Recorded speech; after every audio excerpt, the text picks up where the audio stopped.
Thank you. Okay, we'll call this meeting to order. First item on the agenda is the confirmation of the agenda. I gather that there's no additions or deletions, is there, Carla? Just two very minor amendments under 8.1. It's the 2020 annual wastewater report. Currently, it just reflects drinking water, as well as for the upcoming meetings. For the special meeting, it does note March 2nd, and it'll be corrected to say March 29th. But other than that, no additions or deletions. Okay, all right. Okay, so a motion would be in order to confirm the agenda as it was circulated. Moved by Councillor Rose, seconded by Councillor Marshall. All those in favor? Is carried. Does anybody have a conflict of interest with anything on the agenda this evening? Okay, I don't see any hands, so I think we're good there. So the consent agenda is there. There is a total of 17 items on the consent agenda. Is there anything there that anybody would like a little more clarification on, or would like to support separately, or just would like pulled in general? I don't, oh, Mike, sorry. Go ahead. Question on the COVID funding. Can it just be as simple as that you put it in the general and use it to offset that percentage of the budget, like and benefit everybody evenly or equally? I see that we have Terry, I think, is on here. I'm looking. She just moved. She is. The bottom, interim treasurer. Are you there, Terry? I'm coming. Okay. It is a treasurer question. So. Yes, that's the 69 you're talking about. That that's going to be in the general government as revenue, along with the 44,000. Okay. Okay. Okay. Thank you. Thank you. Any other questions with regards to that? I have one that I would maybe draw your attention to, and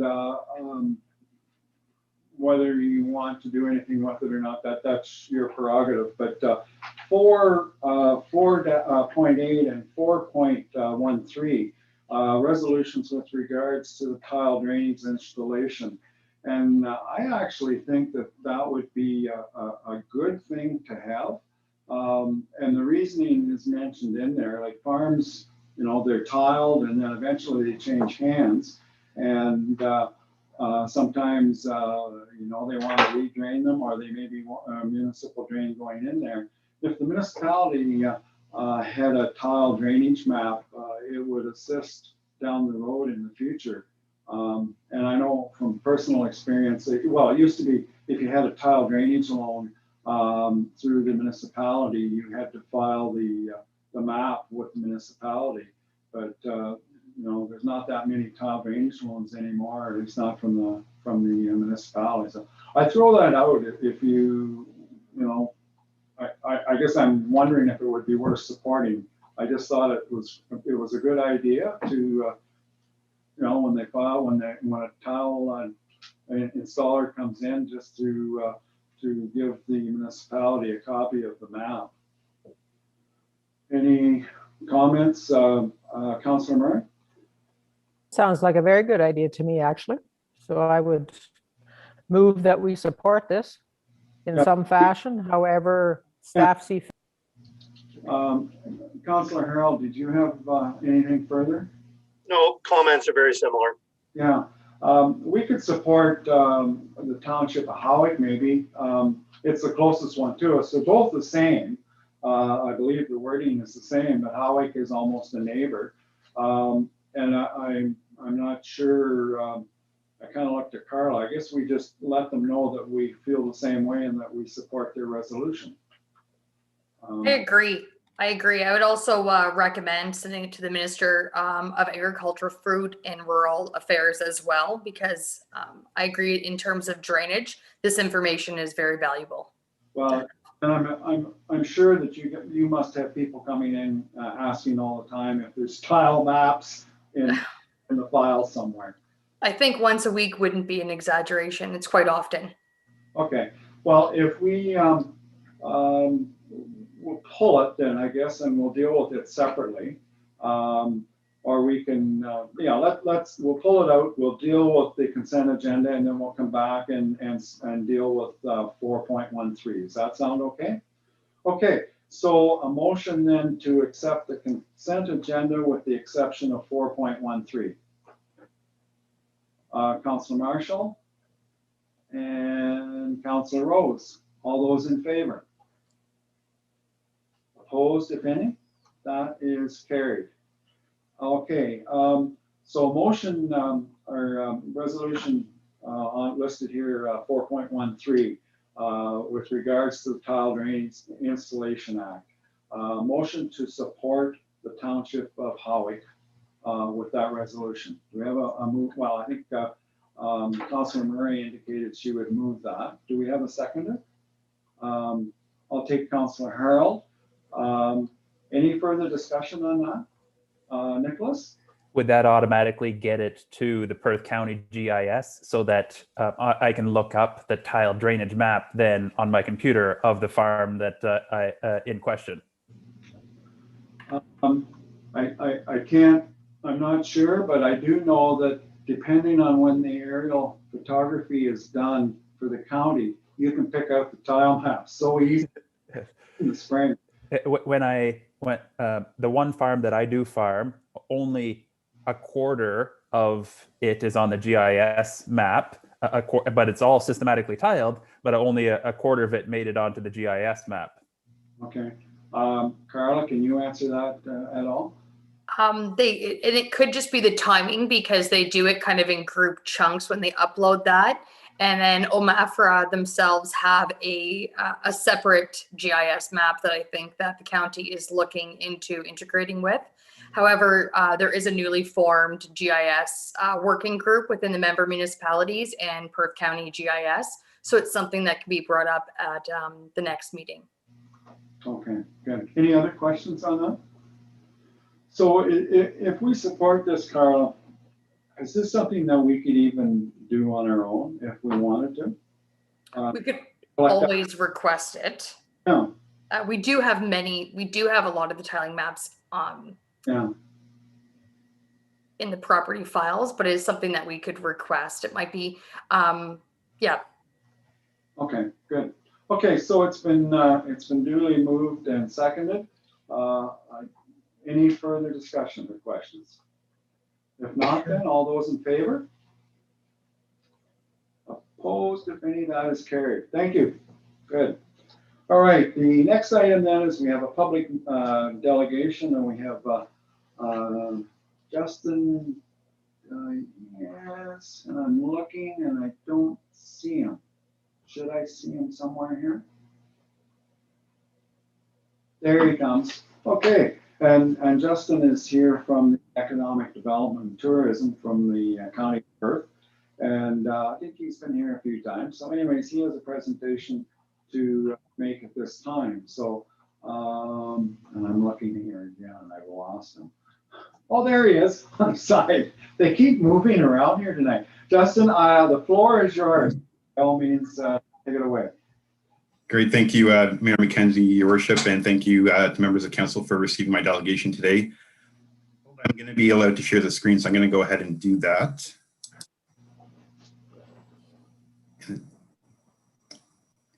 Apparently I need to be enabled.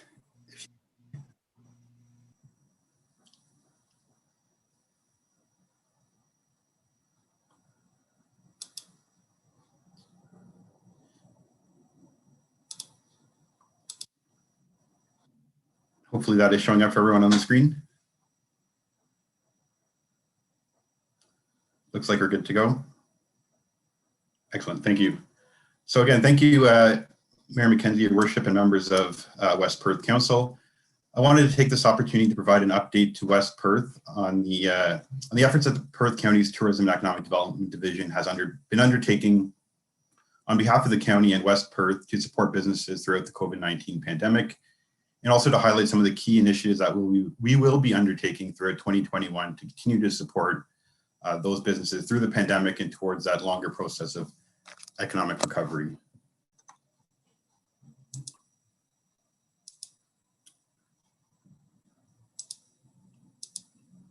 So this slide just gives a sense of the broad range of activities that economic development and tourism encompasses. So in addition to the traditional economic development and tourism activities, this division also picks up corporate communications, community transportation, and a few other areas of concern. So I just wanted to lay the land out in terms of the scope of our services in economic development and tourism. So I'm here tonight representing the amazing team at the county in economic development and tourism, as well as in place of Meredith Forget, the permanent manager of economic development and tourism, who's currently on a maternity leave, as I'm sure many of you are aware. Just wanted to give a shout out to the team who makes the hard work all flow smoothly. So just casting our eyes back to 2020 and into early 2021, we focused our energy on a number of key areas. So just going to highlight briefly some of those: survey and data gathering. So everything that we do is driven by what we've heard from our business community. So through surveys, through business outreach, through calls to businesses, we've had a number of different surveys that have run over the course of the pandemic to understand the current needs and make sure that the program we're delivering continues to support the business needs as they evolve over time. Resources, sharing resources. So sharing information with within the business community about what was available is a critical feature during this pandemic. There was and continues to be so much information coming at businesses, and our role as the economic development and tourism division is to support businesses, help distill what is relevant, and share that with them for their benefit. Marketing campaigns. So we support businesses through the various stages of reopening and lockdowns. The primary focus of our marketing campaigns is on driving local spending, shop local campaigns. We know as spending tended to migrate online with people being at home, it was ever more important to provide some compelling reasons for individuals to direct as much of their local spending, as much as their spending as possible to our local businesses that really needed it.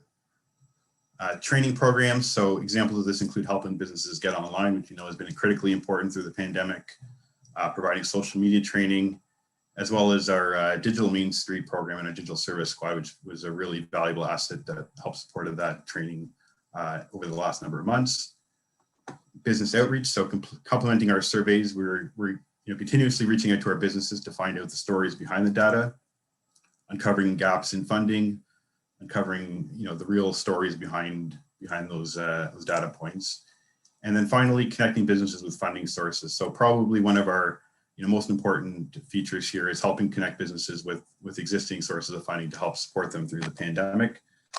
This could have been in a few different ways we've done this, so including some Invest Stratford money that they had through FedDev and Stratford Perth Center for Business, connecting businesses to provincial Main Street business grants, the Regional Tourism Organization 4's Tourism Adaptation Grant and Regional Technology Grant, digital transformation grants that were available through Digital Main Street Ontario, and a variety of others. So really helping to make sure that local businesses in Perth County and West Perth were taking advantage of all the available funding that was out there.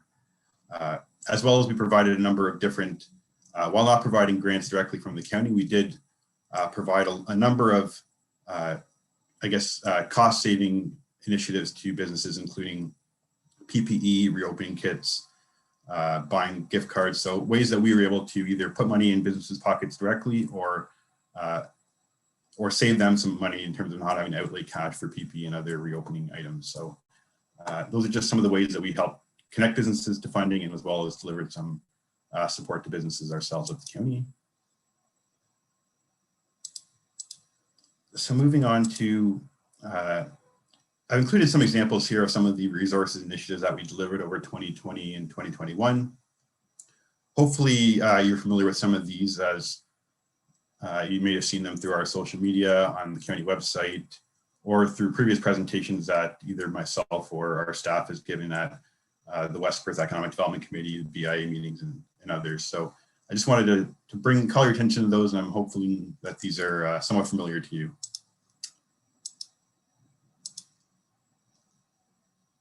Again, I've included some more examples of some of the marketing outreach campaigns that we've delivered over the last number of months, and hopefully, again, these are not not seeing these for the first time.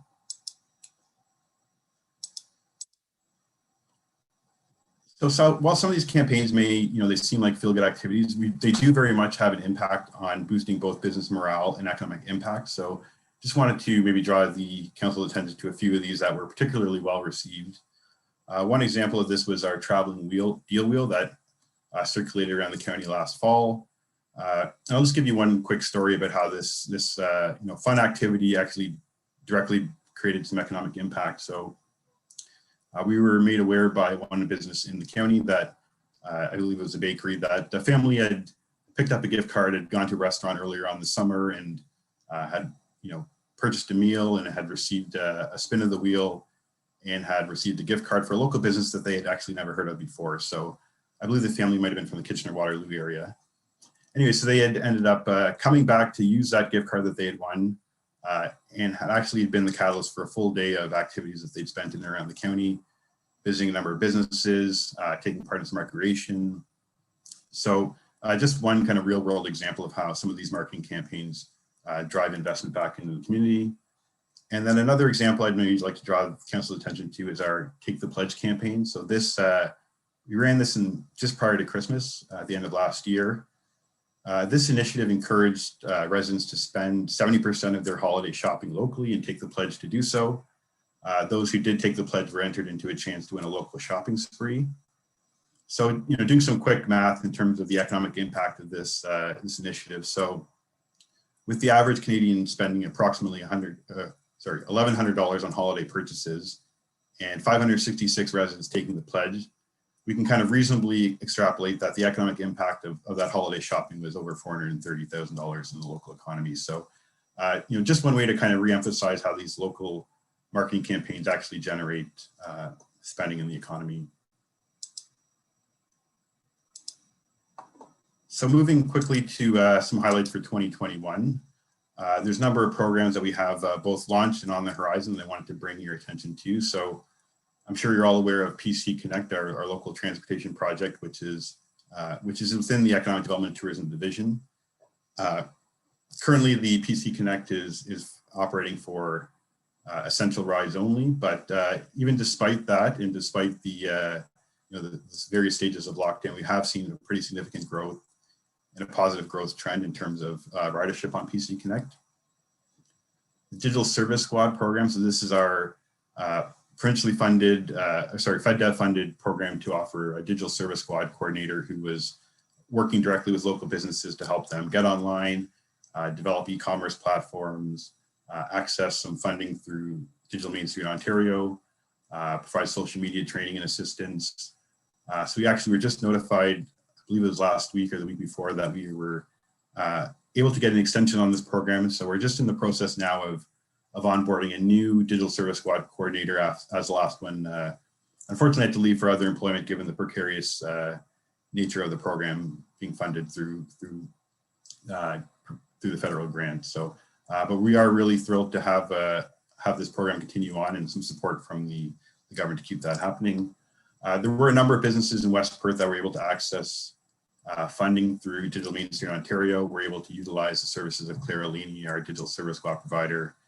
And it was a very successful program so far, and really look forward to keeping it going over the next little while, as we know digital is continuously going to be part of the mix that businesses will have to add to stay viable. Our Discover More flavor program, our Farm Gate map, is launching in Local Food Week this year. Staff are hard at work in getting the map ready for final print.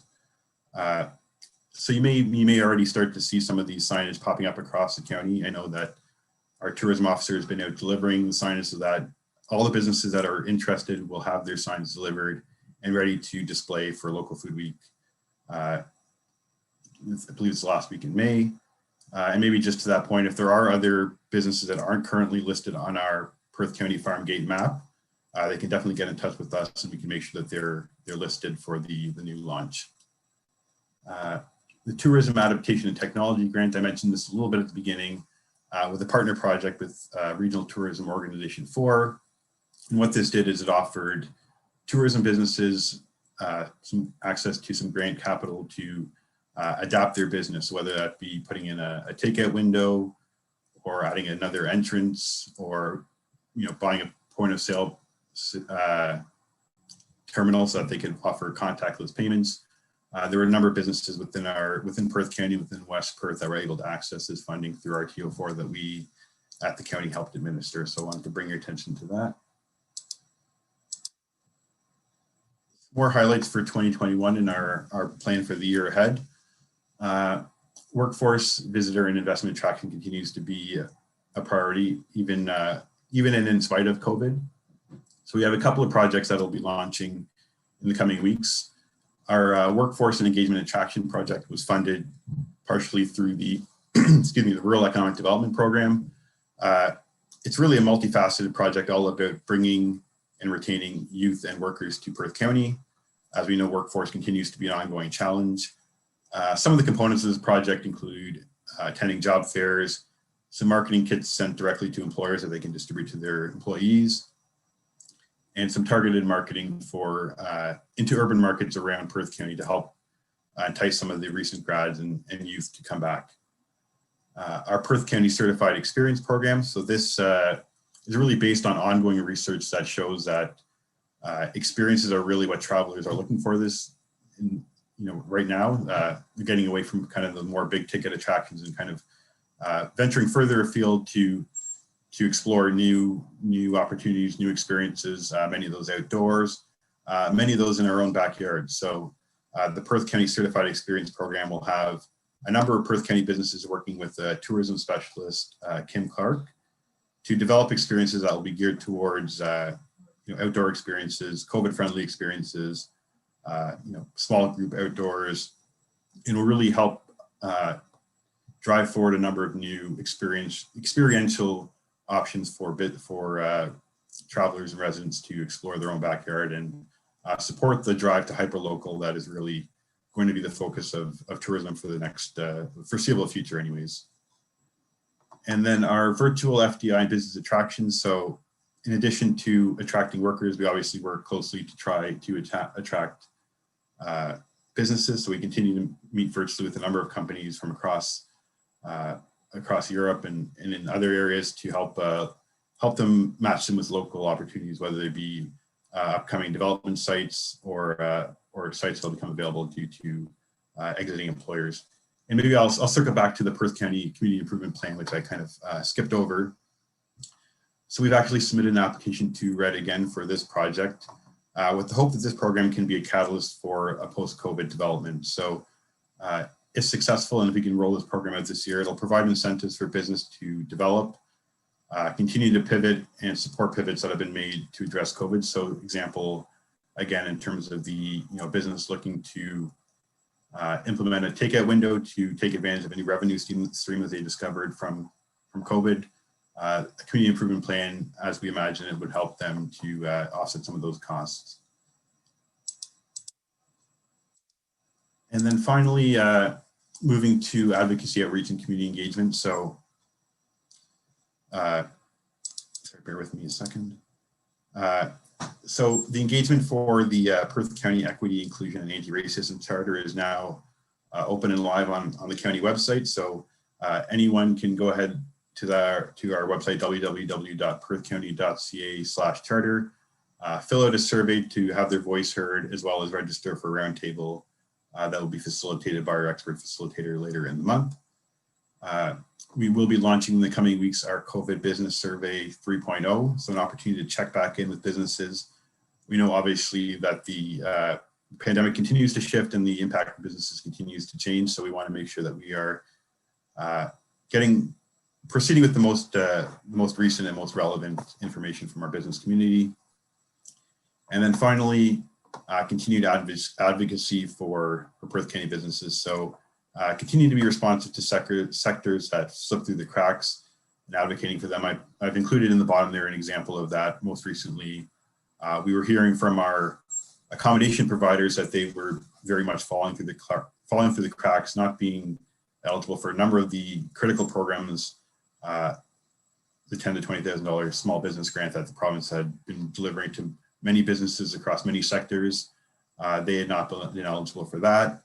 And because of the nature of many of their workforce, either being self-employed or having part-time seasonal or contract workers, their staff really were not benefiting from any of the CERB programs or any of those other income supports. So really continue to stay focused on listening to businesses, finding out what their needs are, and continuing to be an advocate for them, and providing, this is just a sample of some of the programs we're doing, but continuing to innovate and make sure that we're being pivoting and addressing the ongoing issues that businesses are facing as they face them and as the pandemic moves from one phase to the next. So that really was a really brief, quick and fast highlight of some of the work that we've been doing. By no means all of the work that we've been doing, but just wanted to provide council with an opportunity to hear from us what we've done and kind of what our plan ahead is for 2021.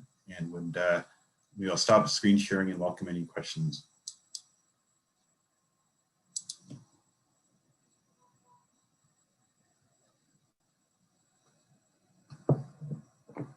We can't hear you. Sorry, Walter.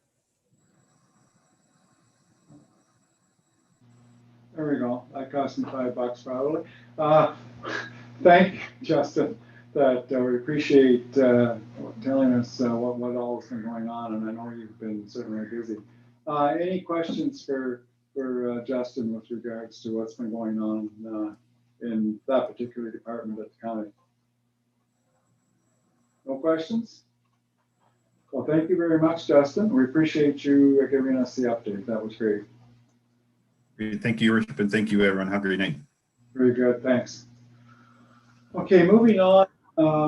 The next item, then, I guess we have a public meeting with regards to a zoning bylaw amendment. So first item then is that we'll adjourn our council meeting at 7:29 for the purpose of a public meeting pursuant to Section 34 of the Planning Act. So do we have a mover and seconder for that? Councillor Murray, Councillor Matheson, all those in favor? Opposed, if any? That is carried. Okay, so the public meeting is called to order at 7:30. The public meeting is held in accordance with Section 9 Act. Are there any declarations of pecuniary interest by any member of council? Okay, at this time, I will ask our clerk, Carla Preston, for the purpose of this public meeting. Yes, thank you.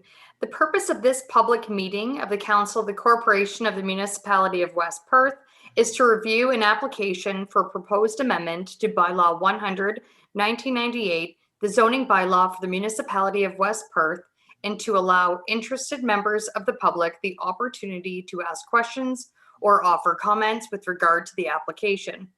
Council will not make a decision on the application at this public meeting. Based on the recommendations and information received at this meeting, amending zoning bylaw will be presented for approval at a regular council meeting. If any member of the public would like to be notified in writing of the decision on the application, they are to provide their name, mailing address, and email to the clerk this evening via email at clerk@westperth.com. A person or public body may appeal a decision if they have made an oral submission at this public meeting or a written submission to council prior to the passing of the bylaw. Notice was given by mail to all landowners within 120 meters of the subject property and to those agencies as prescribed by regulation. A sign advertising tonight's meeting was posted on the property February 22nd, 2021. Correspondence received following the posting of this notice will be presented by the planner. All right, thank you, Carla. So this is a public meeting for zoning a bylaw amendment. The application was initiated by the property owner, Brian Burse, and affects property described as part of Lot 28, Concession East Mitchell Road of the Fullerton Ward.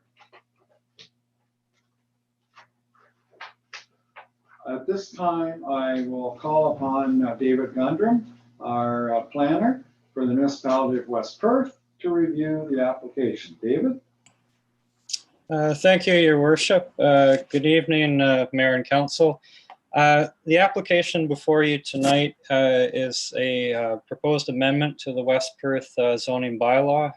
This application tracks back to a previously conditionally approved consent that was provided approval by the County of Perth Land Division Committee in November 2020 through delegated authority, which approved the severance of a surplus farm dwelling on the subject property.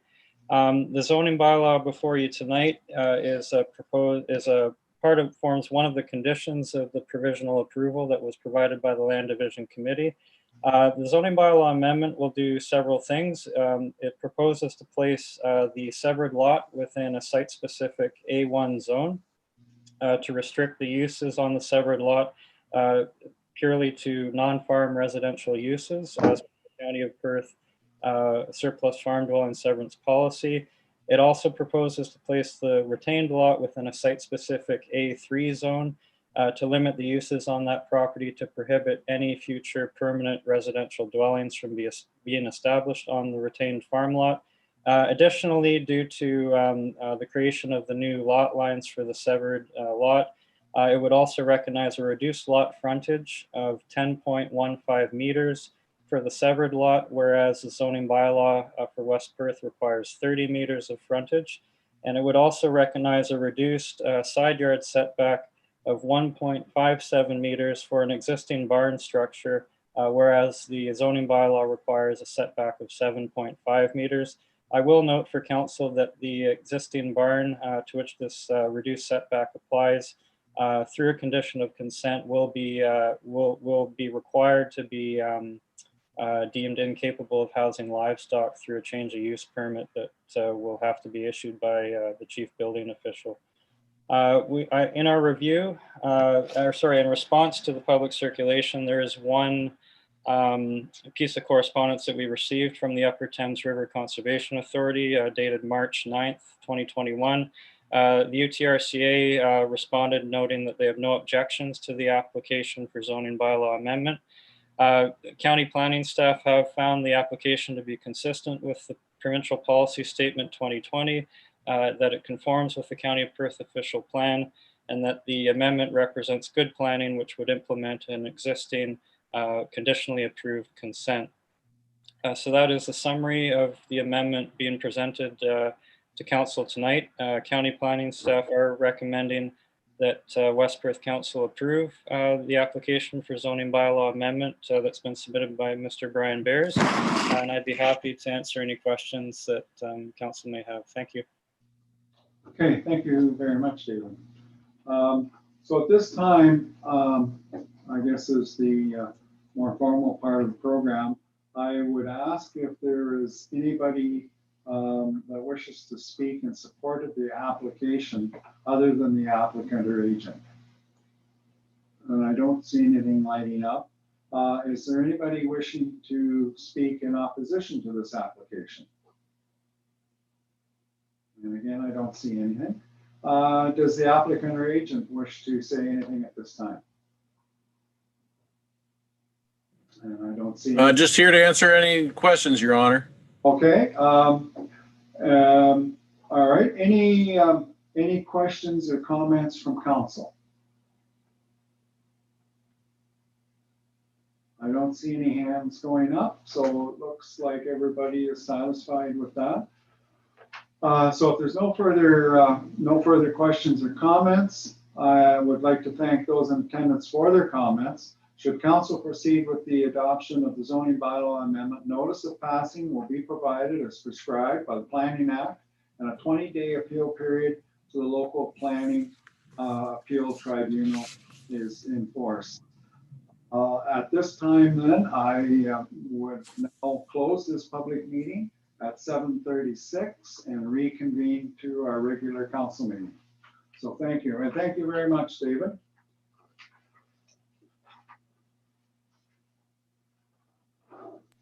So back into regular. Can we just get a count just for those minutes? Can we get a mover and seconder to close the meeting at 7:36?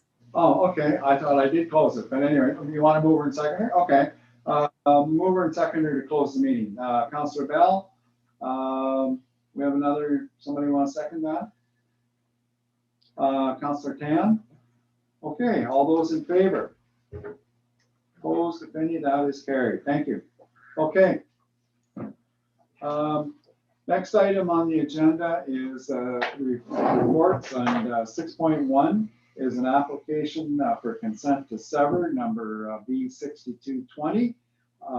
And we have Adam Kowalski, Senior Planner on behalf of Perth County, that is going to talk to us about this severance. So Adam? There he is in the corner. He was in the corner. There he is in the middle. Okay, Adam, the floor is yours. Thank you, Your Worship, members of council, good evening. And I'm going to do share screen just to walk everybody through this application. Can everybody see the severance sketch in front of them? Yep. Okay. The application before us this evening is for, it was made by Bevan and Shelley Kinsman, and they're on line 21, about halfway between road 182 and 183. This is an application to create a new agricultural lot. The retained lot where the farmhouse is located also has a barn, and it's got a livestock paddock. And the new severed lot basically consists of open farm fields. It's being cash cropped at the moment. Both of the lots are, the severed lot's just a little bit over 30 hectares, and the retained lot's 31.2 hectares. 202 meters of frontage for the retained, just a little bit over 400 meters for the severed lot. In speaking with the applicants, they've indicated that they wish to separate the farm parcel as they're getting ready to retire, and they'd like one parcel for each of their children to resume the operation once they've retired. The application was circulated to agencies and to the public. We didn't receive any correspondence from the public. Hydro One did write back. They have no objection. And we did not receive any other comments from any agencies. I'd be happy to answer any questions council may have. Thank you. Okay, I'll just get you to unshare your screen, Adam, if you don't mind. Yeah, and I'm trying to find the function here. Bottom.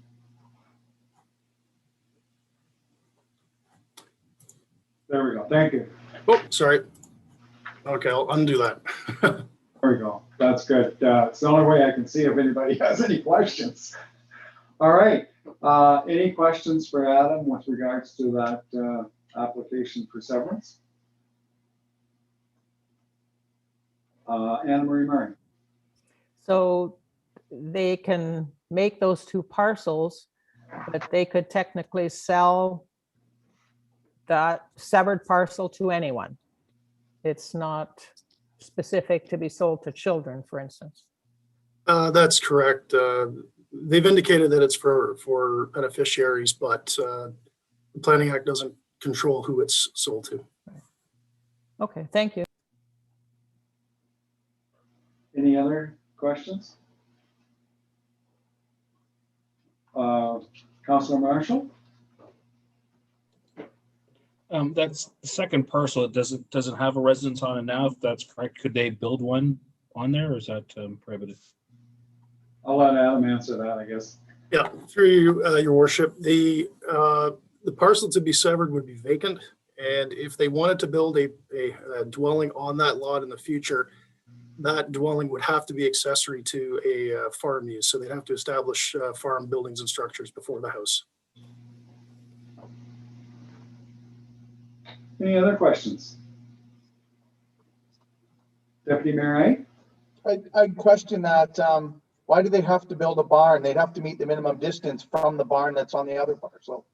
But where does it say you have to build a barn to build a house when you live in the country? Because a vacant 50-acre farm can have a house put on it. So in this case, the zoning bylaw has a provision that a house has to be accessory to a farm use. So it indicates that for lots that are greater than, I think it's 22 hectares, a farm is the primary permitted use, and then the house is accessory. So just to further on Doug's comment, it wouldn't necessarily have to be a barn. It could be a shed used to house implements. Would that not answer that condition? Yeah, through your worship, yes. We would have to review that when they applied for the building permit. We'd have to make sure at that time that it conforms with the zoning bylaw. Okay. All right. Anybody else? Nicholas, go ahead. Yeah, I'm still confused. So that is this zoning bylaw apply to every vacant 100 or 50 acre parcel in West Perth or Perth County? That the first thing you have to do is build a barn or a shed before you can build a house? No wonder we can't build houses, I guess, out in rural West Perth.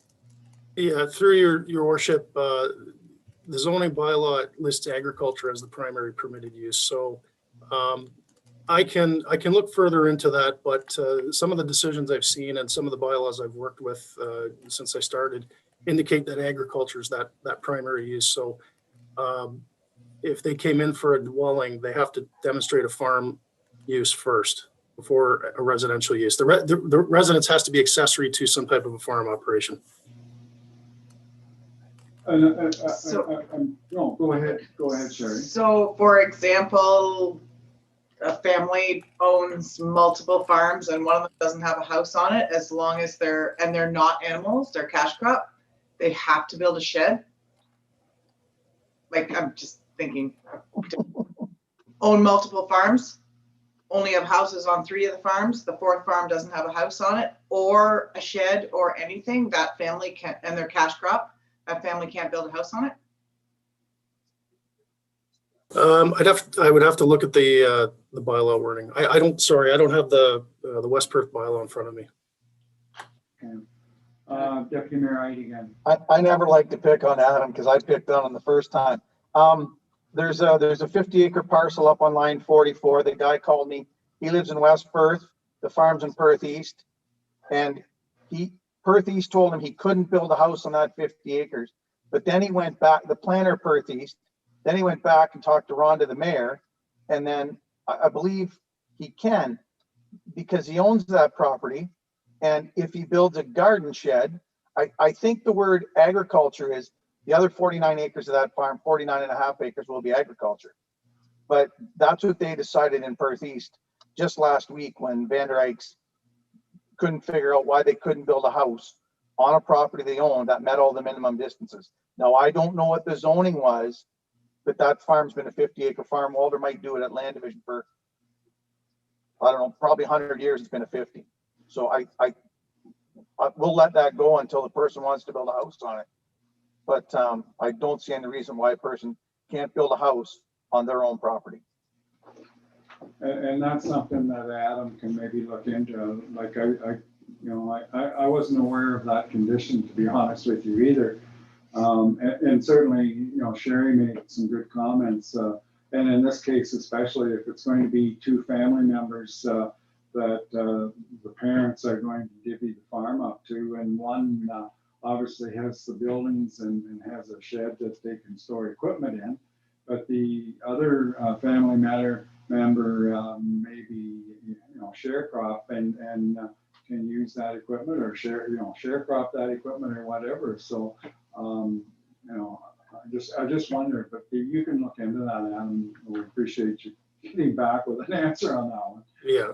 So yeah, through you, your worship. So yeah, I'll definitely check into the West Perth bylaw. For the deputy mayor, yes, I'm aware of that situation in Perth East, and Perth East does have a section in its general provisions that does give further guidance for lots that are of certain sizes in the agricultural area. So it prohibits houses on lots that I think are less than 15 hectares, but if they're between 15 and 50, they're allowed. So yeah, the wording, we had to have a staff discussion on the wording of that, on what it actually means. But in this case, for the Kinsmans, we can definitely look at when they do come in for a building permit for the vacant lot, we can look at it at that time. But otherwise, these lots, they comply with zoning and with frontage and area. Okay. Other comments or questions? Okay, seeing none, the recommendation here is And I'm not going to read the complete recommendation. If that's okay with you, I'll read the first part of it, the preamble.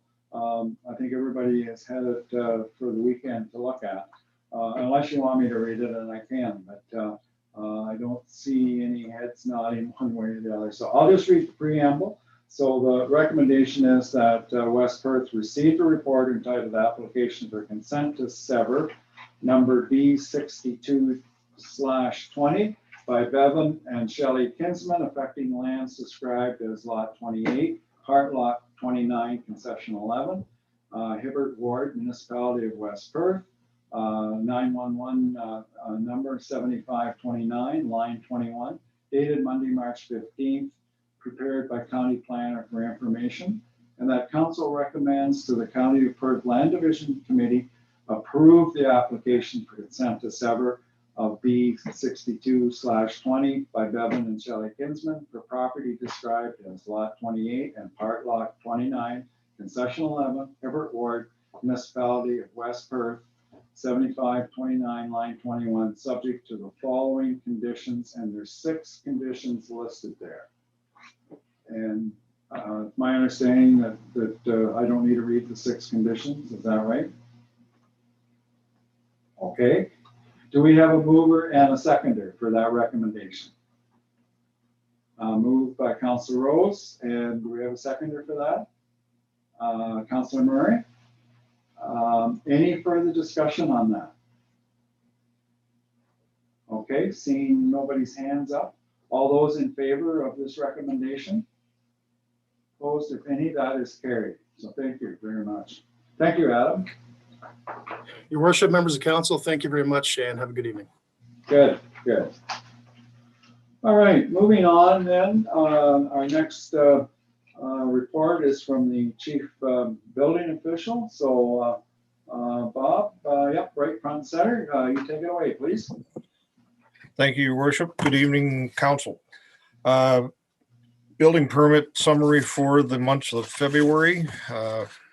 We had 8 permits issued, 4 zoning certificates, and just over $1.6 million in construction value. The permits are listed. You'll note that residential builds are still strong, and there's a lot of activity in the farming sector as well.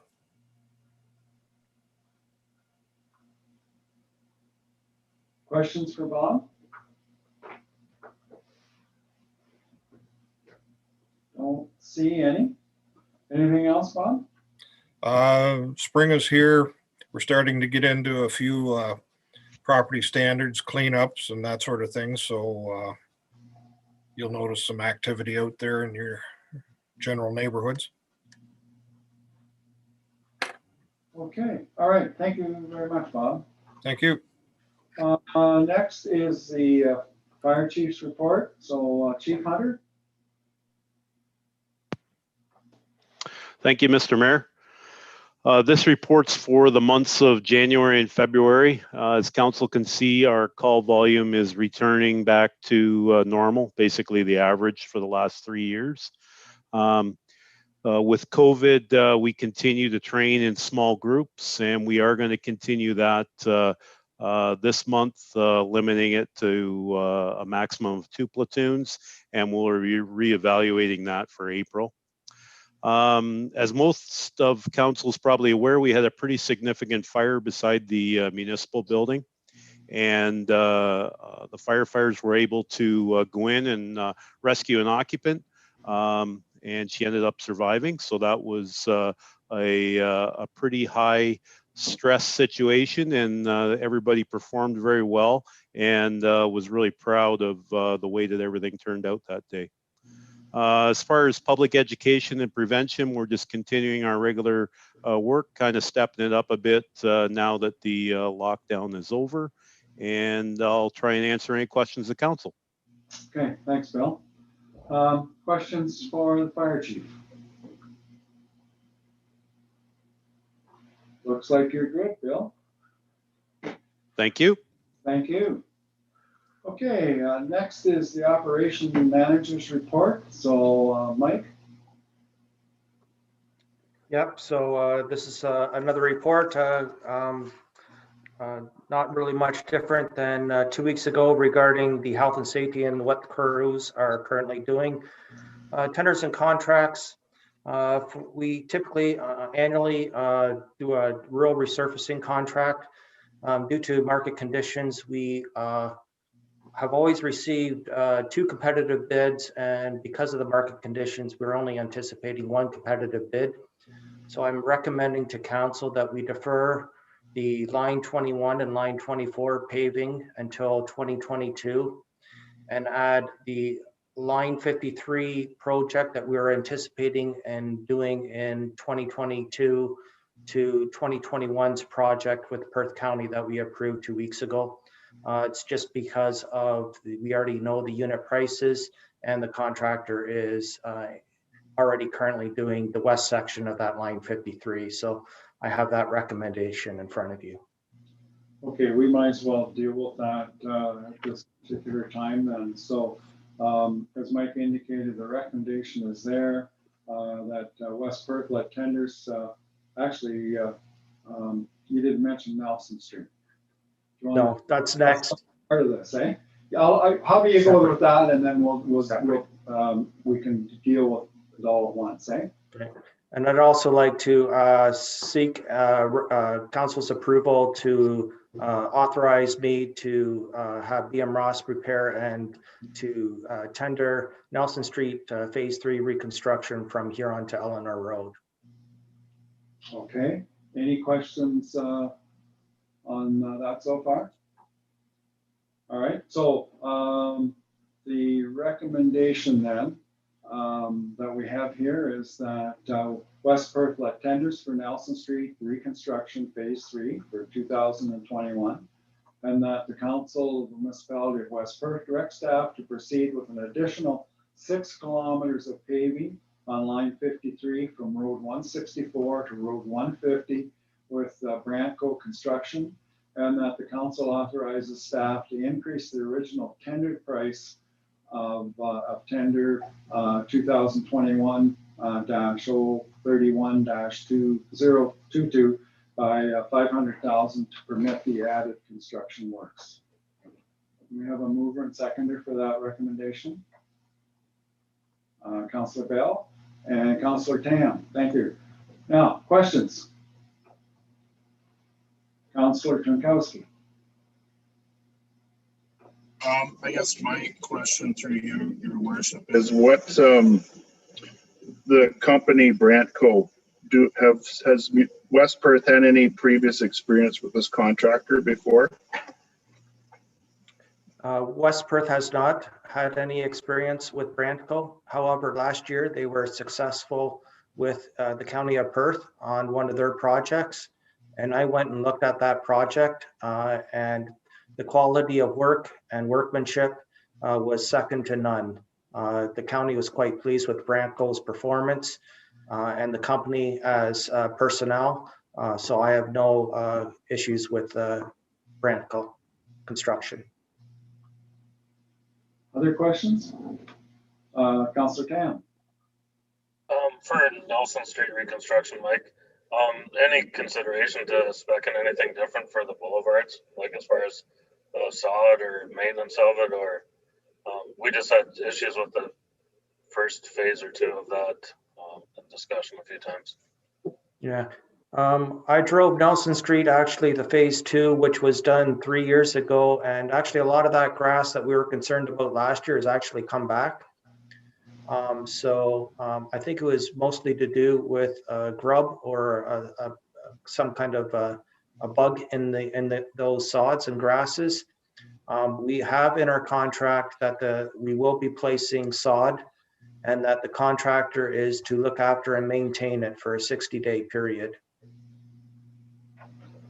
which is watering. Yeah, and you know, I guess there's no way to reassure that you're not going to bring grubs in with the sod, you know. Yeah, that's out of our hands. I'm sorry. Yeah. But that I think is what the case was there a year or so ago that we got into that mix-up. Any other questions? Councilor Marshall. Is the 500,000, is that just about what we're looking at for the other work that it's replacing? Yes, it was 462,000, but then with the additional, a little bit of additional padding on line 53 that we weren't anticipating on the other roads requiring, we just gave ourselves a little buffer, and then we also included our portion of the HST rebate, which we're now currently going to be doing on all projects moving forward. Anybody else? Okay, I don't see any further hands, so I think it was duly moved and seconded. So all those in favor of that motion? Opposed, if any? Okay, that motion's carried. And then I'd also like to inform council of the County of Perth has already submitted a modernization intake #2 grant, which is regarding the implementation. Back in November and December, we discussed that winter modernization grant that the county and the lower tiers with St. Mary's participated in. And some of the findings that we are wanting to proceed with this implementation is the AVL system, the automatic vehicle locator, which is basically GPS systems on our trucks, which will be allowing us to monitor our trucks and track our fleet, along with when our plows are up and down and sand and salts are being dispensed and at what rates. So the County of Perth is already running with this program along with Perth East. And so this is just to get us all on the same page. And also we're looking at some minor patrol software and hardware. We already are participating in doing this. However, we only have 2 tablets, so we're asking for an additional 3. It's 65 cents on the dollar. I'm not quite sure if we'll be successful in this grant just because they're really looking at cost savings, and this really isn't providing cost savings, definite cost savings. It's more of liability and protection against us for any potential claims. And I just want to stress that we will not be retaining any consultants for any portion of this grant. We'll be doing it all in-house, and that we're anticipating our cost share for this process, if the grant is successful, is $30,000, which is currently in the proposed budget. Thanks, Mike. Any questions on what Mike just talked about? Modernization grant? Okay, anything else, Mike? Nope, that's it. Okay, if you want to just hold on here, I'm going to jump ahead to item under number 7.1, the correspondence, because it has to deal with you as much as anybody. And that was the letter that we received from Kim and Paul Nyland with regards to, for lack of a better word, out in Fisherville, regarding municipal sewage expansion. So I'm going to just let you comments on that and how you want to proceed or what you would like council direct on this one. So I'll give council a brief history lesson again. So back in 2004 and 2005, new regulations came into effect regarding with the Ministry of Environment regarding community wells and sharing of wells. Fisherville was currently operating 1 well system for all the residents. And the limit for a community well and the number of residents that could be connected to it was limited to 5 and below. So instead of decommissioning that well and having every resident drill additional wells when we had water supply close by, the ministry, Erie Thames, who were operating our water system at that time, and Council of Perth had a meeting with all the residents on Frank Street and in Fisherville. And after the meeting and the discussions and the proposals by council and everything, the group and the residents decided to proceed with installing the water. And the agreements with the municipality was made regarding financing and paying it over a certain term. However, they did not want sanitary at that time. So council made the agreement that they would not enforce or force the residents there to install sanitary until it was at time when it was requested and brought forward to us. This is the first time that we've actually received a formal request. So what now council will need to do is to expand on what council has agreed to back in 2004 and 5 and come to some kind of a term regarding how they wish to proceed, how you wish to have the residents vote, what is going to be considered a majority, because as we are fully aware, not everyone's going to agree to participate. It's going to be a financial burden on the residents. It's something that council will have to decide. We'll have to have another group meeting during these times of COVID. That also creates issues. I know Walter briefly discussed with me this morning regarding, well, we could have 2 meetings of 50 people. And once I gave that a little bit of consideration, we almost have to wait till everyone is in the room at the same time so they all hear the same presentation. Everyone would hear the questions being asked all at the same time, and also everyone would hear all the answers. So there could be no hearsay. So, how many residents would you have out there, Mike? You know? I'm not quite sure. I didn't have an opportunity to ask the building and planning department to calculate that area, because you also have to include the residents on Frank Street. Okay, so Frank Street is on septic systems as well? Yes. Yeah, okay, all right, yeah. Okay, so what you're saying is you're gonna need a bit of time. You obviously want to talk to get some costs though, because that would be one of the main things as to how much it's gonna cost. And this would be divided up by a cost per foot on the frontage of their properties. Is that what I understand? Yes, that's how the water system was calculated. It's based on frontage. Okay, so you're looking, I guess I'm asking what you're looking for. Do you want a motion from council to proceed to get some costs Yeah, so from BM Ross or whoever? Yeah, so we'll need to retain BM Ross to calculate those figures again. I'm pretty sure the residents would prefer that we carried those 2005 numbers forward, but we all actually know that those costs no longer exist. I need direction from council to proceed to have BM Ross work on this. It's going to be an expense out front. And then also I need to permission from council to proceed at a certain point in time to have a public meeting, and then also council to decide what they consider they want as a majority. And an example is, are you going to mandate that every homeowner actually participate and vote? So stuff like that. Yeah. Well, Doug has a question, I guess. Okay, go ahead, Doug. So I've been bringing it up for like 3 years now, because when we made Van Pelt put a big enough sewer to meet it, I had 4 homeowners since this came out want to do it. But I brought it up to you before that homeowners wanted it done because they've been replacing some septics back there and the land's so low it all floods and they don't work. These new micro ones, we brought it up when Hully separated their lot. We said that if the sewer went in there, whoever bought that vacant lot on Fisher Drive would have to hook into it. It's not new.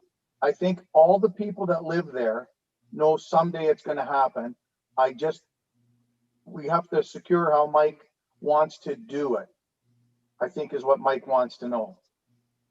I don't know if they get to vote or if council makes a decision, but we have to have a public meeting.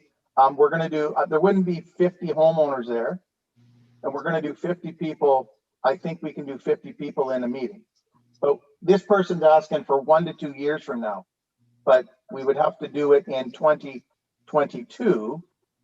But we obviously can't do anything this year except some planning and some numbers. Well, it's going to be hard, and yeah, well, I guess we need to know how many households are there, or property owners, in order to know the size. Like we can have 50 is the maximum we can have. If we went to the community center, for example, and it would be 50, and that would include BM Ross and Mike or whoever was going to be there. So, it will be a number of households less than 50, but I don't know how many households are out there, to be honest with you. We need that number. But, I guess my other question is, can this be debentured? Can the landowners have this debentured and paid so much a year? I believe that's what council did regarding the water, but that you'd have to ask the Treasury Department about doing that. Our interim treasurer is there. I don't know if she's listening or not. There she is. Terry, can something? Yes, you can. We would have to get the amounts from BM Ross for each place based, as Mike said, on the frontage. And then that would all have to be set up on a payment plan. So this would, this is part of the homework that would have to be done before we had any type of a meeting with them. And so I'm looking, I'm not sure who I'm looking at here for another question, whether it's our treasurer or whether it's our CAO or our clerk. But, and Doug asked the question, if we want to push this, we could push it, I suppose. But Mike is kind of indicating, I think, that he would want to make sure that the landowners wanted it and that you have, like a majority would be 51% if that's what you want to go with. Is that, I'm looking for somebody to correspond here. Councillor Matheson. Yeah, I might be a little bit of conflict here because I'm on Frank Street, but I know, I think once you fire some numbers at some residents, they might not be too keen on hooking up quite as eagerly when they find out what their frontage is actually going to be. And then that doesn't even hook them in. They still have to pay to hook into the sewage system. So that's a bit of dollars. So I think you would want to know if all the residents out here are at least a bit interested in doing it. Start replacing septic systems too. Like, I think either way, eventually they're going to pay one way or the other. Carla, you got an answer to my question? I think just kind of following up with Councillor Matheson is that what you're looking at with this request is, I think what the homeowner is just looking to see, is this currently a plan of council or is it not? So what Mike is referring to is public consultation, and I agree with Councillor Matheson where it's important to see if there is any interest. In terms of the 50 people, we could do it electronically to expand that amount, but as Mike did mention, there is quite a bit of upfront cost to get to the point of even informing residents how much that would be. So it'd be up to council if there is a decision tonight to proceed with that step or to just defer that there currently isn't a plan in place. Okay, thanks, Carla. Councillor Bink. Would it be something that environmental services would take a look at and cost run through water and wastewater, that kind of thing? Water is already installed in Fisherville. They did that back in 2005. So it all regards is sanitary sewer, and we have to do something with the roads and the pavement conditions in there anyway. So when I say the cost, like the cost would be run through the water and wastewater budget now. Okay. Yes, yes, it will be, Nicholas. And then they'll still have to, they would start to have to pay septic and sewage fees. Councillor Tam? I just wondered, where would it all tie in, Mike? And is there any future developments that could potentially benefit from it or participate in the cost? Yeah, I was going to clarify what Deputy Mayor Ait said. The actual main trunk for that is at the corner of Nelson and Clayton. Clayton is our major trunk system that heads straight underneath the river to our Herbert Street pump station. So that land from Clayton Street to Frank Street, that unopened road allowance, needs to be developed first.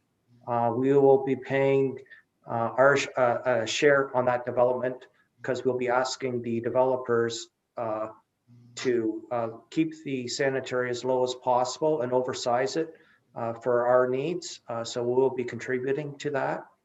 So that's the first thing. And I know Jeff Brick had a meeting with some property owners out there actually this afternoon. So that is in the process, but that is the first step that needs to be taken.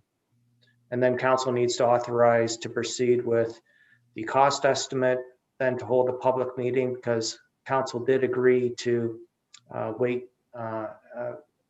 to have the residents have a say in it, and then we can proceed from there. Deputy Mayor Wright? There's 49 houses on that subdivision because Perth County GIS is a great thing to look at. Mike, do you know if there's an easement at the end of Napier Street that goes right straight through there too? I see an easement from Frank right straight through on the GIS system here. Yeah, so that was where so that was where in between ex-councillor, oh my gosh, Jones, that's where the easement is for the well, that's where the well was located. Do you know if it's still an easement or has it been sold to the property owners? Doesn't really matter. It's irrelevant because we wouldn't be using an easement. We would be going down the streets as we have to. So just I counted them up quick, 49 here. What about, I can't say that one either. Okay. So 49 households at 2 residents per household is 100 people. Well, 98, but we're over the 50 threshold. Yeah, you would only, you would have 49 households that would vote. So you're only going to have, you might have more people there, and you have couples, but you're still only going to have 49 votes. My last question, I guess, Mike, is so if this is information that we're going to need to collect at some point in time to service that. Is there any advantage or disadvantage to doing it now as opposed to later on? No, I think it's about time. It's been 16 years since we updated those numbers. I think we do a quick calculation. I think Ian Ross has most of this data. It's just I want to be transparent with council and know that there is an upfront cost to this. Okay. Councillor or Deputy Mayor? Just when this come up, I guess it was just a month or so ago, the little piece of Blanchard Street, the person wanted it paved. And that's, I think, when it came up that those 3 houses there, or 4 houses, former Councillor Bob, are those houses on septic or sewer? Because those 4 houses on Blanchard would have to be included also. They're septic. Yes, so that's when it came up just 6 weeks or 2 months ago, that person wanted the road paved. Sorry. Okay. Anybody else have any questions? Councillor Marshall. Is this is there a set process for this, or is this something that we just kind of fly by the seat of our pants on and develop our own process for it? Is it just something that's set out in legislation anywhere? I think we're flying by the seat of our pants on this one. It's just because council in the past, in 2005, really didn't give staff clear direction on how to proceed down the road and moving forward. So I think we just followed the public consultation practices. Yeah, go ahead. And if I can just add, to add to what Mike said, I think we would find that there are a number of municipalities out there that have executed a program to do this. They're always, my experience with them is, and I can think of a number off the top of my head, they're always going to be controversial because they're expensive.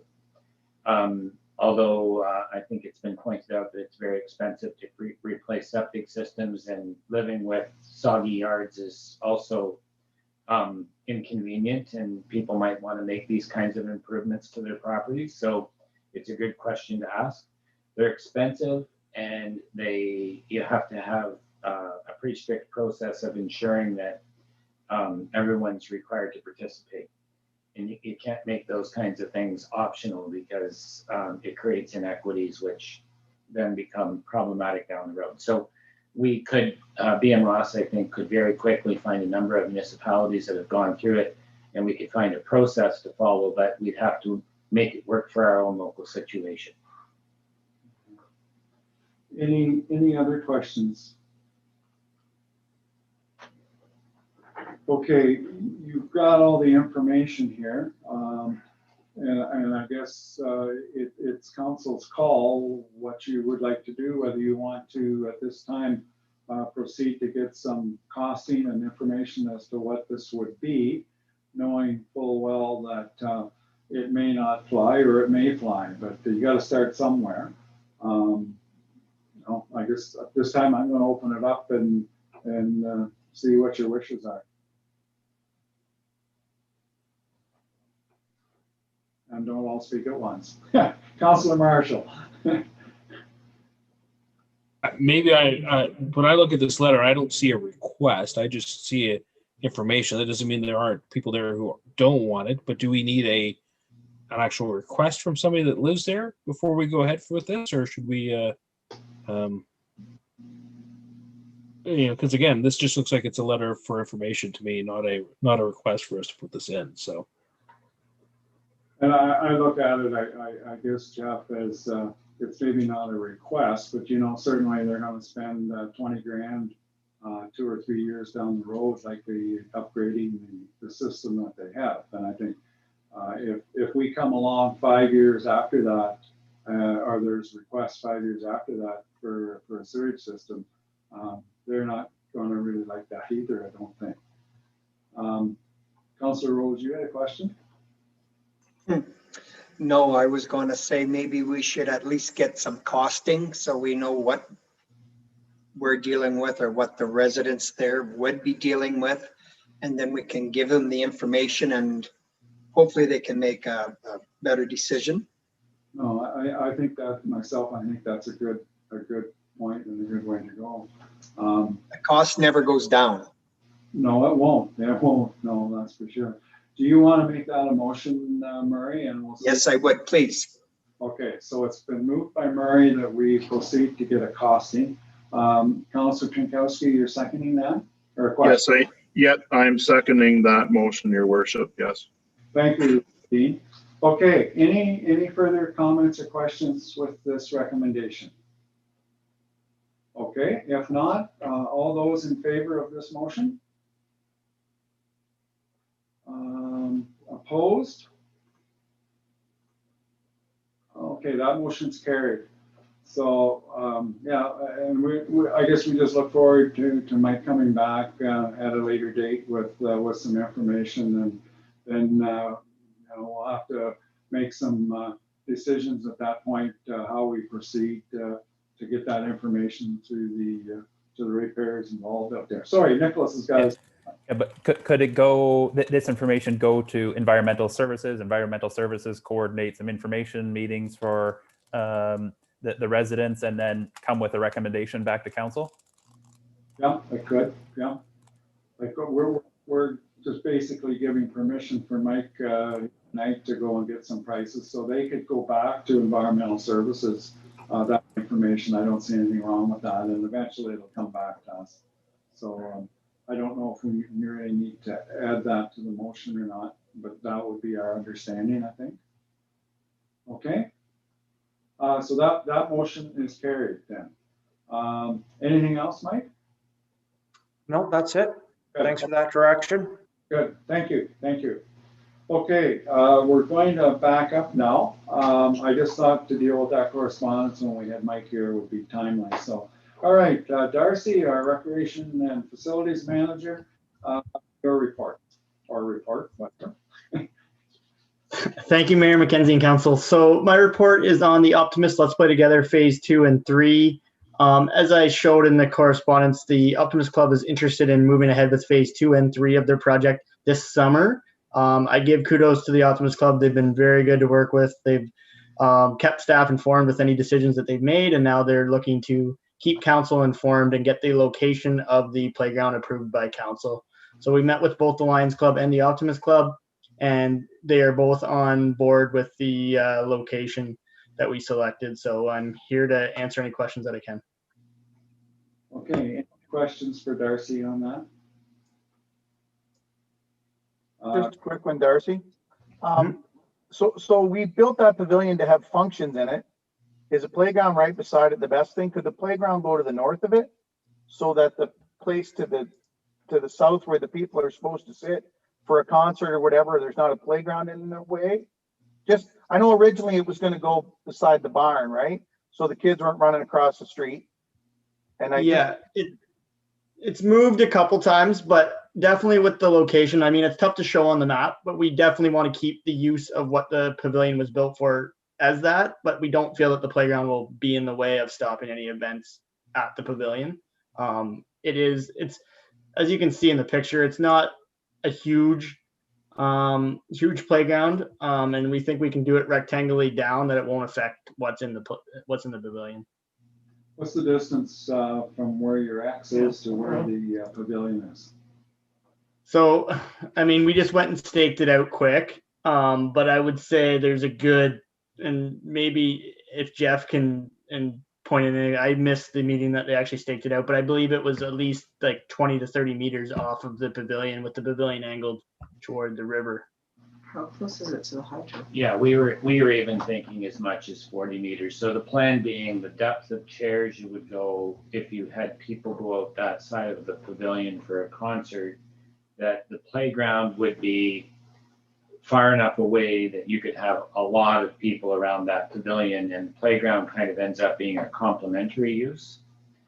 And I just want to mention the concept of the playground is that they anticipate enough growth that they want to have another pod, another sort of hub where there'll be a playground activity, and this will be a standalone additional playground, and the kids won't run from one to the other. They would go and play at this one and stay at it for some time, and then perhaps move to another one. So we do want to make it far enough away that it doesn't interfere with the pavilion, but not so far that the pavilion doesn't kind of support it by being a place where parents could stand out of the sun and watch their kids. Just a quick question. I'm trying to remember, where's the hydro boxes in conjunction with the playground?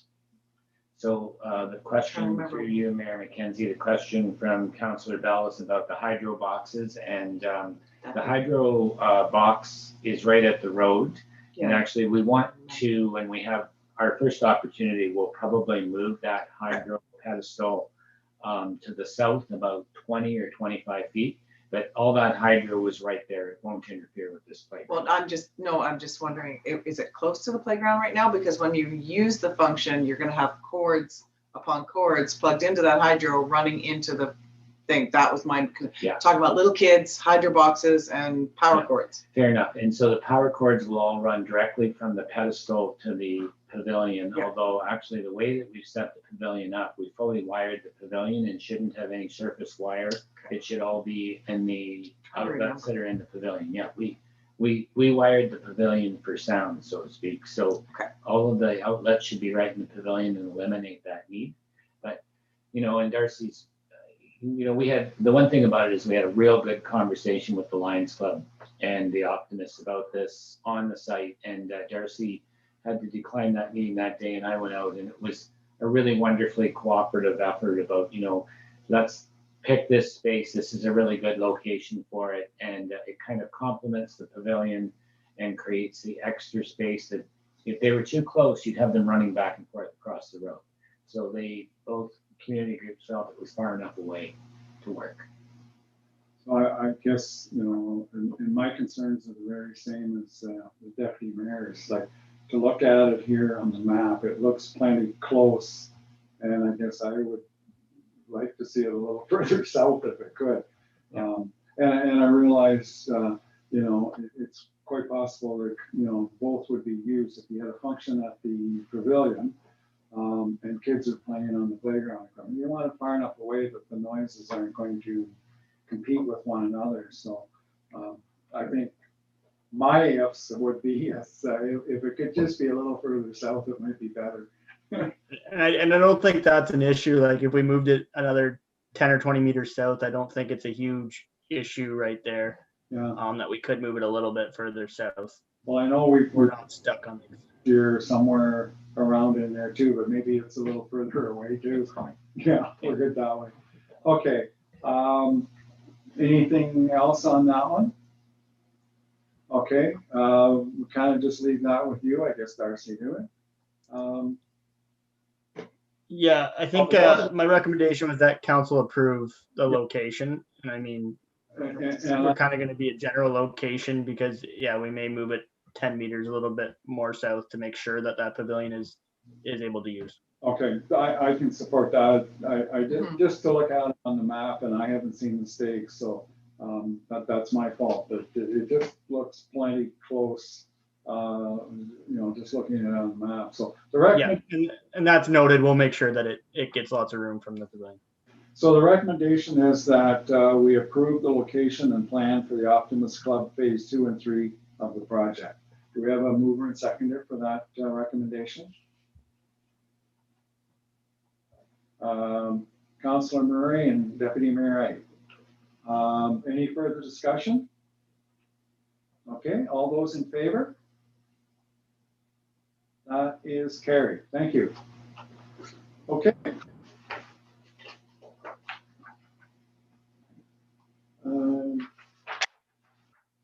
That's it, Darcy, I guess. That's the only. Yeah, sorry, that's it for me. The Optimus Club's really excited, so it'll be a really exciting project, and we'll get it going this summer. So we're excited about that. Any words at this time on how the programs are going at the arena? Yeah, so we did. We have condensed to 1 hour, but we've basically been sold out every hour of every day so far. So we're really happy, and it seems to be good, and it's looking like the same for this week coming. So. I have a question.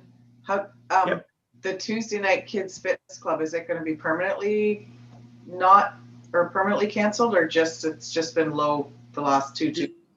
Just low registration. We're still hoping to push it. We did get one class in, but we're hoping to push it more, but it's just been lowly registered too. Yeah, there was a decent amount on the Thursday. I just went Tuesday. Okay. Okay, thanks, Darcy. Thanks for that report. All right, the next item then is the CAO's report. And Jeff, take it away. Thank you, Mayor McKenzie. The report that I have for you tonight deals with the renewal of our shared fire service agreement with the municipality of Perth, or the township of Perth East. I'm recommending, in accordance with the agreement, we were to notify Perth East of our intention to proceed by the end of March. And that date was established when the agreement used to expire earlier. We did an extension to the agreement in 2017 and didn't change that notification date. So our agreement runs until the end of December, but we want to get this process started to give Perth East lots of notice. If we chose that we weren't going to pursue, we would want to decide, or if you chose to direct me to pursue and report back on some other options, I would. So I've articulated what the requirements of the agreement are and the cost. It's my opinion that we should continue with the agreement because we're getting good service and we're meeting our obligations under legislation. But I respect that council, if they want to pursue other options, I'll take those directions and pursue other options. Or if council has any concerns that they want to identify or any factors they'd like us to look into, I would be happy to take those and bring them up when we essentially sit down to come up with the terms of a new agreement between the municipalities. Comments or questions for Jeff from members of council? No, looks good, I guess. Okay. I guess we're happy with recommendations the way it's there gone. for your consideration. All right, so the recommendation here is then that the municipality of West Perth direct the CAO to inform Perth East that West Perth is interested in continuing with the shared service agreement and that the CAO be directed to review the terms of the agreement with Perth East and report back to council on the terms of the new agreement or extension. Have a mover and seconder for that. Councillor Matheson and Councillor Marshall. Any further discussion on that one? Okay, all those in favor? Okay, that's carried. Thank you. And I might just mention through you, Mayor McKenzie, that kind of puts you on the spot tonight with questions about input, but if anyone has any suggestions or any ideas that they would like to be looked at, I would ask the council send them to me and I can get them on a list. I have a few things that I want to explore in terms of dates and conditions, and that I would be happy to receive any input of any councillors. If you've looked at it and there's something you didn't think of just now, but you think of later, flip me an email and I'll make up a list. And I anticipate that we'll be having a meeting to discuss this early to mid-April with Perth East. Okay, so noted. Okay, moving on then, we've done the correspondence reports, and the first one is the 2020 annual Mitchell Drinking Water System report. And the recommendation is there that we accept the annual wastewater report. And that should be, that is right, the wastewater report is right? Yes, I believe it was supposed to say wastewater. Wastewater, yes, okay. Was there any questions on that report? Wasn't sure if Rich was going to be here to present it or not, to field any questions. So it was presented to the Environmental Services Committee.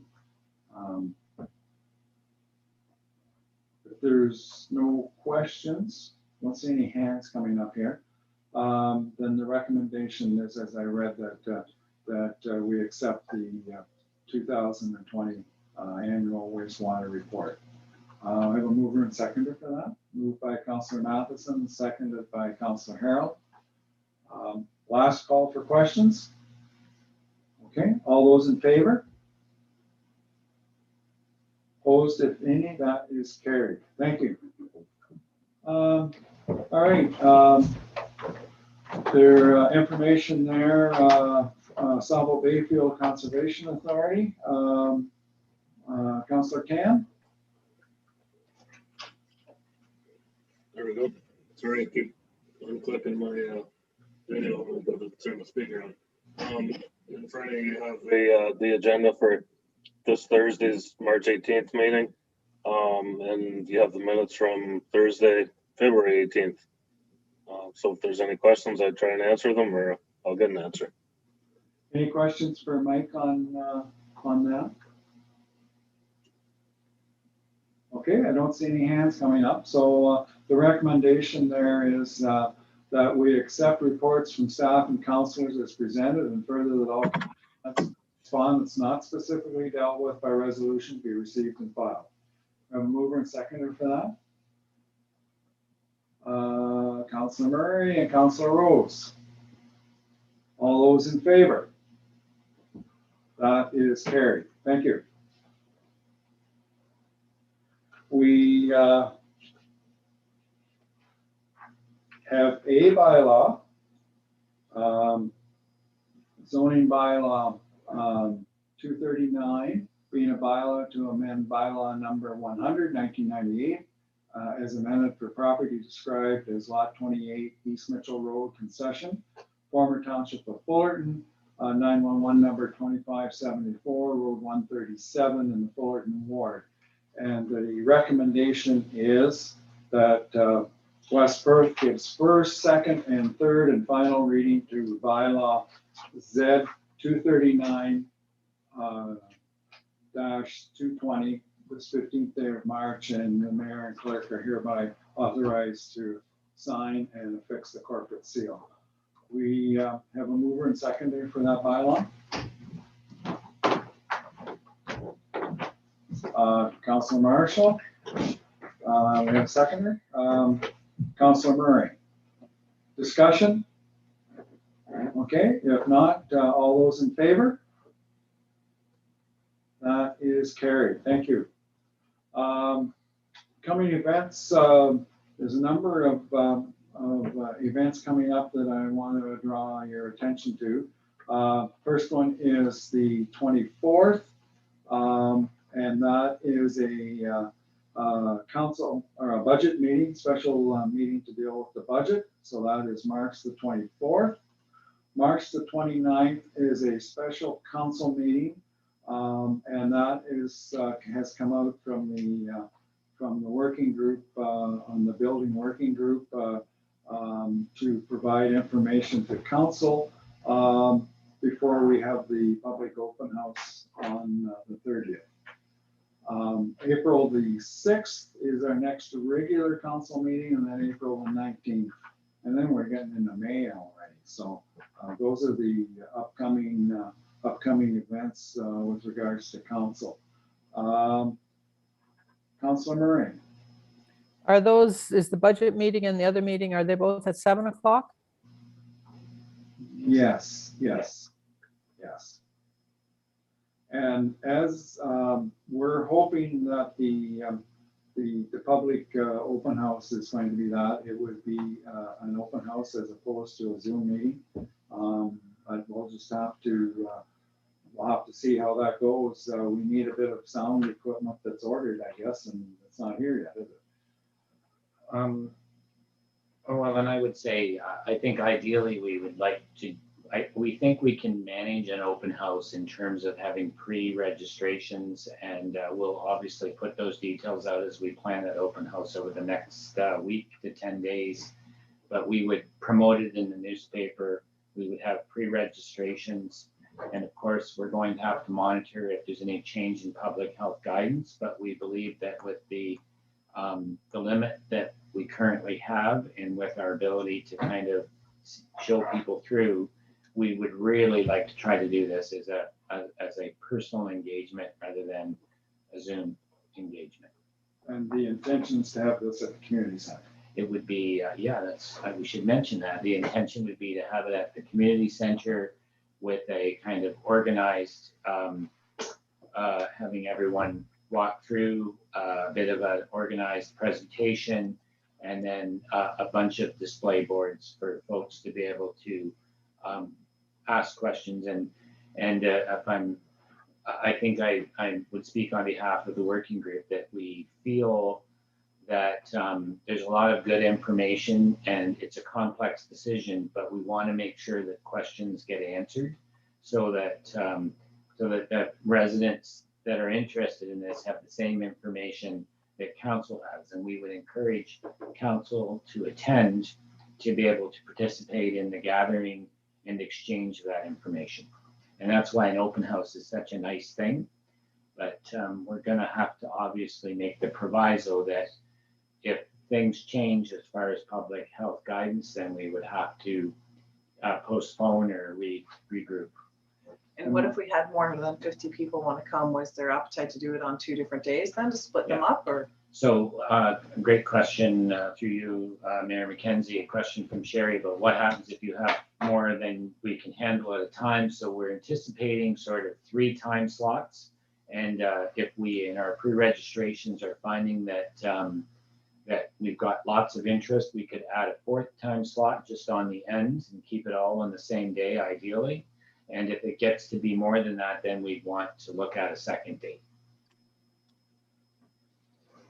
Any questions on that? Deputy Mayor Wright? No. Budget binders, or are we doing it electronically so we have some knowledge of the 24th? For the budget, we're giving you the budget binders. You're getting an actual physical budget binder because of the size of the 11 by 17 sheets that Terry has planned with a tremendous amount of information on them.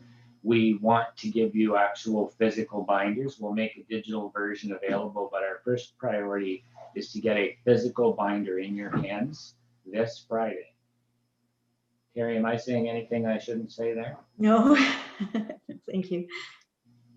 So the procedure here, then they're going to be at the office here, and you want people to stop by to pick them up. Is that how you want to get that information out to council? So we hadn't really contemplated, we're busy trying to get the binders together. We haven't thought about how we'll get them to you, but I think we could reach out to you, and yes, it'd be nice if you could drop around and get it, or we can drop them off to you. We can figure that out. It's going to be a Thursday.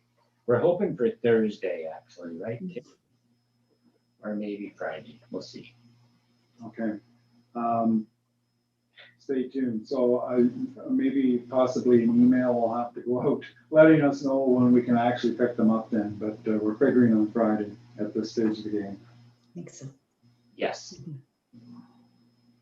Okay. And before dinner, after dinner, or just Terry, I hope before dinner. before lunch. Okay. I'm hoping at what time will be our best. That means anytime on Friday. They will be ready Friday for pickup. We'll send an email link. We'll send an email. That's good. Fine. That's good. Thank you. Very good. Very good. Okay. So what did they say? The much anticipated budget. Try to make it as anticlimactic as possible. Okay. Yeah. All right. Any other questions on that? Okay.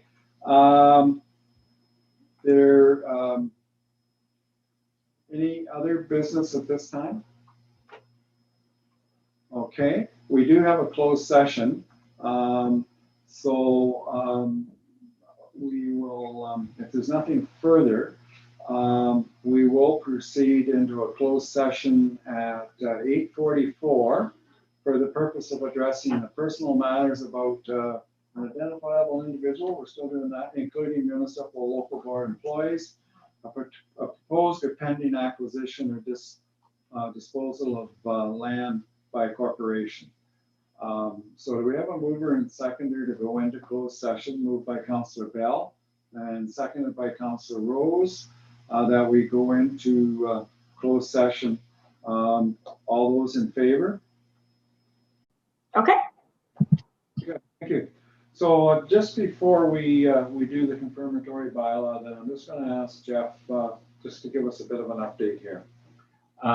I had a couple folks ask for, I sent an email out about the treasurer update, and wish we had thought of this earlier because Terry was still on, but I'll certainly talk to you about the update with the treasurer recruitment, and I'm happy to answer questions.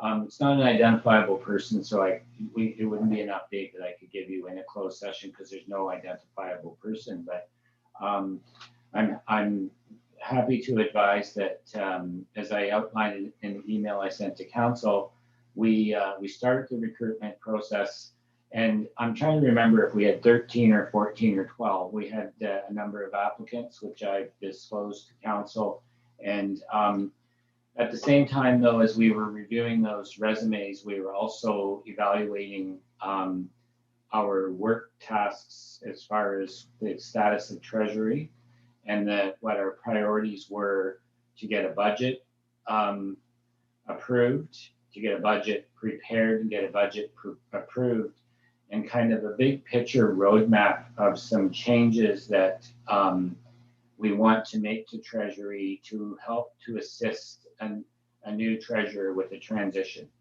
And so through that process, I've been working with Terry, and Terry, as you can probably tell from the interactions we've had with Terry and the questions and what you've seen from her in presentations to council, is a very experienced treasurer. And Terry has worked with Keystone and how to optimize some of our systems. And Terry is developing a big picture sort of, I think a roadmap is the best word about how to best redesign the way we do our financial systems, and to set that process in motion.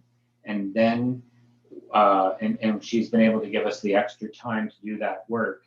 And then we'll go back and revisit the treasurer recruitment and pick it up again, and not have the distraction of the budget, the year end, the FIRs, and be more at a point in the cycle where we can actually have a plan moving forward and have some assistance from Terry to help with the recruitment.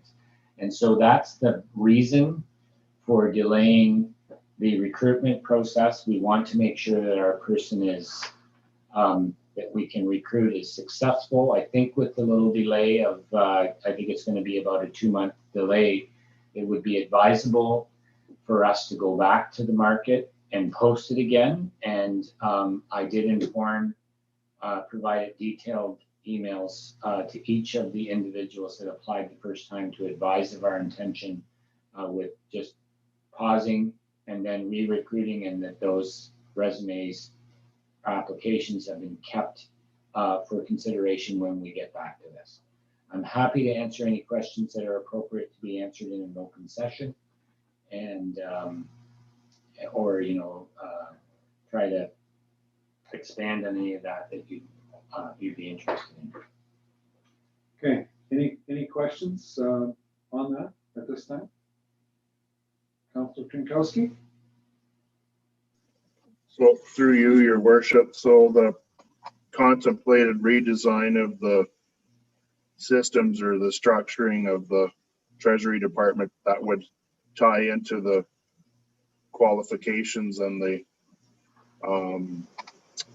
scope of work required from the new candidate? Is that how that's shaping up? Or No, frankly, I don't see the job description changing. It's more a case of the skill level it's going to take to design our financial system is requiring somebody with the skill set that Terry has, which is 30 some years of Treasury experience and a really strong software capabilities and really good visioning. So, we had work to do, and Karen was very transparent about, we had a lot of work to do to our financial system to better leverage what Keystone can do for us. And I will tell you that I believe it's a very daunting task to bring in a new employee and then say, here's the tasks, proceed with all of these. And our previous treasurer that did a great job and did a lot of work, but I think it was a struggle to do the kind of high level visioning part and the day-to-day part. And I want to try to get the high level visioning built and the roadmap in the hands of us to give to the new treasurer so we can be assured of success moving forward. Any other questions?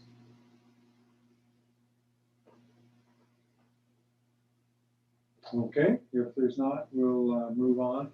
And, I don't, oh, sorry, Councilor Marshall. Sorry, this was to do with moving on. I just wanted to comment on the clock tower in the fire hall and say how great it's looking, and thank staff and the building the building committee for the work they did on that from our heritage committee. I know our members were very excited about it, and it looks terrific. So just thank you for the hard work on that. So. And it looks especially nice at night too, with the lights on. Looks good, really looks good. So, okay. I was just going to say, if anybody, and I don't think I should have to tell you this, but if anybody has any questions with regards to something, like by all means, don't be afraid to talk to Jeff about it. And, if he's busy and tied up, he'll get back to you. But, we try to be as transparent as we can here. It's not that we're trying to hide anything. So, okay. On that note, then, we've got 2 things left to do. First item is confirmatory bylaw, and the bylaw 19/2021 being a bylaw to confirm the proceedings of Council of the Corporation Municipality of West Perth. We had a first, second, and third time, and finally passed. Do we have a mover and seconder for that? Murray and Jeff, all those in favor? That is carried. And finally, a motion to adjourn at 9:51. Councillor Rose. And we have a seconder. Councillor Harrell. All those in favor? That is carried. Thank you.